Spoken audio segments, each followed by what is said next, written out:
गांव के बाहर एक पुरानी हवेली खंडहर में बदल चुकी थी। लोगों का मानना था कि वहां आत्माएं रहती हैं। कोई भी रात में उस हवेली की ओर जाने की हिम्मत नहीं करता था। कहते हैं वहां रात को रोने और चिल्लाने की आवाजें आती हैं।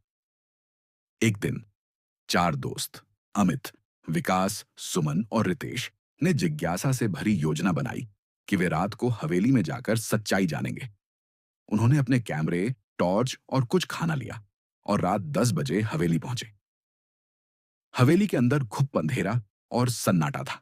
दरवाजा खुद ब खुद चरमराता हुआ खुला। जैसे ही वे अंदर घुसे, दरवाजा जोर से बंद हो गया।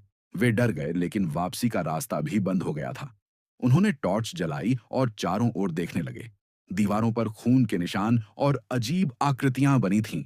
अचानक सुमन को लगा किसी ने उसका हाथ पकड़ा। वह चिल्लाई, लेकिन वहां कोई नहीं था। तभी अमित को लगा कि किसी ने उसके कान में फुसफुसाया, यहां से चले जाओ। सभी सिहर उठे। वे भागकर ऊपर की मंजिल पर पहुंचे। वहां एक कमरा था जिसमें एक पुराना दर्पण रखा था।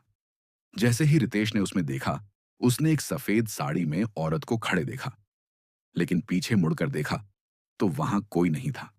डर के मारे वे दरवाजा खोलकर भागना चाहते थे, लेकिन दरवाजा अपने आप बंद हो गया और अंदर से ताले लग गए। फिर अचानक कमरे में ठंडी हवा चली और हवेली की लाइटें जलने बुझने लगीं। हवा में एक औरत की कराहती आवाज गूंजने लगी, मुझे इंसाफ चाहिए। विकास ने डरते हुए पूछा, तुम कौन हो? आवाज आई, मैं राधा हूं। इसी हवेली में मुझे जिंदा जला दिया गया था।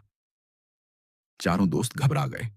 राधा की आत्मा ने कहा, अगर तुम सच में मेरी मदद करना चाहते हो तो मेरे हत्यारों का राज सबके सामने लाओ। सुबह होते ही वे किसी तरह खिड़की से बाहर कूदकर जान बचाकर भागे। बाद में उन्होंने गांव के बुजुर्गों से पूछताछ की और सच सामने आया। हवेली के मालिक ने राधा को जलाकर मार डाला था। कुछ महीनों बाद वह हवेली गिरा दी गई और राधा की आत्मा को शांति मिली। लेकिन गांव वाले अब भी कहते हैं, हर अमावस्या की रात हवेली की जगह पर एक औरत की सिसकियां सुनाई देती हैं।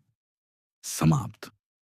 अगर आप अगली कहानी चाहते हैं तो बताइए, डरावनी, रहस्यमयी या सस्पेंस वाली। अगर आप अगली कहानी चाहते हैं तो बताइए, डरावनी, रहस्यमयी या सस्पेंस वाली।